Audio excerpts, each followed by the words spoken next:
Welcome to Podi's magic kitchen. ഇന്ന് വളരെ എളുപ്പത്തിൽ മാമ്പഴ പുളിശ്ശേരി എങ്ങനെ തയ്യാറാക്കണം എന്ന് നോക്കാം. ഇപ്പോൾ വിഷുക്കാലാണ്, മാമ്പഴക്കാലാണ്, അതുകൊണ്ട് തന്നെ ധാരാളമായിട്ട് മാമ്പഴവും കിട്ടും.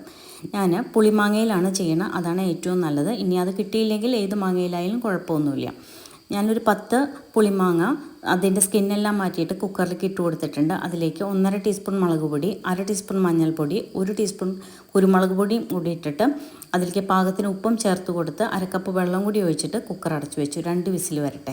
ആ സമയം അരപ്പ് തയ്യാറാക്കാനായിട്ട് 1.5 കപ്പ് നാളികേരത്തിലേക്ക് 1 കപ്പ് തൈര് ഒഴിച്ച് വെച്ചിട്ടുണ്ട്. അത് അരച്ചു കൊണ്ടുവന്ന് വെച്ചിട്ടുണ്ട്. അതിനുശേഷം കുക്കർ തുറന്ന് നോക്കുമ്പോൾ അതിലേക്ക് 2 അച്ച് ശർക്കര ഇട്ട് കൊടുത്തു. നന്നായിട്ട് ഒരു 5 മിനിറ്റ് ഈ ശർക്കര മാങ്ങയിലേക്കൊന്ന് നന്നായി പിടിക്കണം. അതുവരെ ഒരു 5 മിനിറ്റ് ഇളക്കി കൊടുക്കുക. അതിനുശേഷം അരച്ചു വെച്ച അരപ്പ് കുക്കറിലേക്ക് ഒഴിച്ചു കൊടുക്കുക. എന്നിട്ട് നന്നായിട്ടൊന്ന് ചൂടാവാനേ പാടുള്ളൂ, തിളയ്ക്കരുത് കേട്ടോ. ഇനി നമുക്ക് ഇതൊന്ന് വറവിട്ട് കൊടുക്കണം. അതിനായിട്ട് പാൻ അടുപ്പത്തേക്ക് വെച്ച് കൊടുത്തിട്ട് നെയ്യ് ഒഴിച്ചു കൊടുക്കുകയാണ്. നെയ്യിൽ വറവിടുകയാണ് ഏറ്റവും നല്ലത്. ഇനിയിപ്പോൾ വെളിച്ചെണ്ണയായാലും കുഴപ്പമൊന്നുമില്ല. അതിലേക്ക് കടുക്, വറ്റൽമുളക്, കറിവേപ്പില ഇത്രയും ഇട്ടിട്ട് നമുക്ക് അതിലേക്ക് വറുത്തിട്ട് കൊടുക്കാം.